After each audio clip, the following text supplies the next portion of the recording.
നമസ്കാരം. നമ്മൾ ദൈവതുല്യം കാണുന്ന പലരും ഇതിനകത്തുണ്ടെങ്കിൽ എനിക്ക് എന്ത് ചെയ്യാൻ പറ്റും?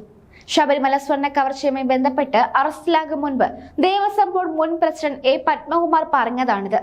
പത്മകുമാർ അറസ്റ്റിലായതോടെ ദൈവതുല്യർ ആരാണെന്ന ചോദ്യമാണ് ഉയരുന്നത്. കറകളഞ്ഞ പിണറായി പക്ഷക്കാരനായ പത്മകുമാർ ഉദ്ദേശിച്ച ദൈവതുല്യൻ മുഖ്യമന്ത്രിയാണ് എന്ന നിലയിലാണ് വ്യാഖ്യാനം. ശബരിമല തന്ത്രിയെ സംശയനിലയിൽ കൊണ്ടുവരാനുള്ള നീക്കമായും വ്യാഖ്യാനിക്കപ്പെടുന്നുണ്ട്. CPM ജില്ലാ കമ്മിറ്റി അംഗമായ പത്മകുമാർ അന്നത്തെ ദേവസ്വം മന്ത്രി കടകംപള്ളി സുരേന്ദ്രനെ കുറ്റപ്പെടുത്തി മൊഴി നൽകിയിട്ടുണ്ട്. പത്മകുമാറിന്റെ ദൈവതുല്യർ മന്ത്രിയോ തന്ത്രിയോ മുഖ്യമന്ത്രിയോ എന്ന ചോദ്യമാണ് ഇപ്പോൾ ഉയരുന്നത്. അതേസമയം ശബരിമല സ്വർണ്ണക്കൊള്ളയിൽ അറസ്റ്റിലായ പത്മകുമാറിനെതിരായി കോടതിയിൽ നൽകിയ കുറ്റപത്രത്തിലെ ഒരു വാചകം ബോർഡ് അംഗമായിരുന്ന KP ശങ്കരദാസിനെ രക്ഷപ്പെടുത്താൻ പോലീസിന്റെ ബുദ്ധി എന്ന വിമർശനത്തിന് വഴിവെച്ചിരിക്കുകയാണ്. പത്മകുമാർ ബോർഡ് അംഗങ്ങളെ തെറ്റിദ്ധരിപ്പിച്ച് തീരുമാനം എടുത്തു എന്നാണ് പ്രത്യേക അന്വേഷണ സംഘം സമർപ്പിച്ച കുറ്റപത്രത്തിലെ നിലപാട്. കട്ടിളപ്പാളി സ്വർണം കക്കാൻ അവസരമൊരുക്കിയ തീരുമാനം പത്മകുമാറിന്റേത് മാത്രം എന്ന് സ്ഥാപിക്കാനാണ് ഈ കുറ്റപത്രം ശ്രമിക്കുന്നത്. അന്വേഷണ സംഘത്തിന്റെ വിശ്വാസ്യതയ്ക്ക് കളങ്കമുണ്ടാക്കുന്ന നടപടിയാണിതെന്നാണ് വിമർശനം.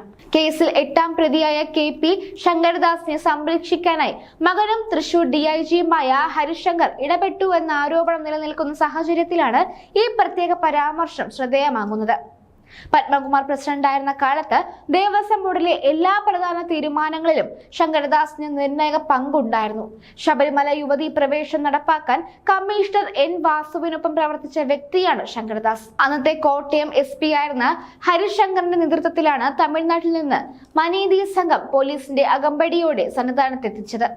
ശബരിമല ചന്ദ്രാനന്ദൻ റോഡ് വരെ ബലകയറി എത്തിയ ബിന്ദു അമ്മിണി, കനകദുർഗ എന്നിവരെ രാത്രിയുടെ മറവിൽ സന്നിധാനത്ത് എത്തിക്കാനുള്ള കളമൊഴുക്കിയത് ഹരിശങ്കർ തന്നെയായിരുന്നു. ബോർഡ് അംഗമായിരിക്കെ ഇരുമുടിക്കെട്ടില്ലാതെ 18ാം പടി കയറി ആചാരലംഘനം നടത്തിയ ആളാണ് ശങ്കരദാസ്. RSP പ്രവർത്തകനായിരുന്ന ശങ്കരദാസ് CPM നോമിനിയായി ദേവസ്വം ബോർഡിൽ എത്തിയതാണ്. പേഡ് സീറ്റ് എന്ന ആരോപണം ഉയർന്നിരുന്നു. തിരുവനന്തപുരത്ത് കണ്ണയ പ്രദേശത്ത് പാർട്ടിയുടെ പേരിൽ സ്വന്തമാക്കിയ കോടിക്കണക്കിന് രൂപ വിലമതിക്കുന്ന ഭൂമി ശങ്കരദാസ് സ്വന്തം പേരിലാക്കി എന്ന പരാതിയിൽ കേസും ഉണ്ടായിട്ടുണ്ട്. ബോർഡ് അംഗത്വം ഒഴിഞ്ഞ ഉടൻ ശങ്കരദാസിന് മാനസിക വിഭ്രാന്തി ഉണ്ടായതും വാർത്തയായിട്ടുണ്ട്.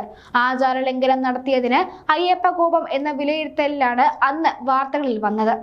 ചെയ്തു പോയ തെറ്റുകുറ്റങ്ങൾക്ക് മാപ്പ് ചോദിച്ച് ദേവസ്വം ബോർഡ് അയ്യപ്പ സന്നിധിയിൽ പ്രായശ്ചിത്ത കർമ്മം ചെയ്തിരുന്നു. ദൈവപ്രശ്ന പരിഹാര ക്രിയയുടെ ഭാഗമായാണ് സന്നിധാനത്തിൽ വിളിച്ചു ചൊല്ലി പ്രായശ്ചിത്തം നടന്നത്. President A Padmakumar, KP Sankaradas, Devaswom executive officer D Sudheesh Kumar, administrative officer Murari Babu എന്നിവർ ചേർന്ന് സോപാനത്തിൽ വെള്ളിക്കുടം സമർപ്പിച്ചു. എല്ലാവരും ദ്രവ്യങ്ങൾ നിറച്ചു. ചുവന്ന പട്ടിൽ പൊതിഞ്ഞ് എക്സിക്യൂട്ടീവ് ഓഫീസർ ശിരസിലേറ്റി തൊഴുതു നിന്നു. തന്ത്രി കണ്ഠര രാജീവര് മാപ്പപേക്ഷിക്കുന്ന പ്രതിജ്ഞ വായിച്ചു. മറ്റുള്ളവർ ഇത് ഏറ്റുചൊല്ലി ശ്രീകോവിലിന് 3 പ്രദക്ഷിണം വെച്ച് സമർപ്പിച്ചിരുന്നു.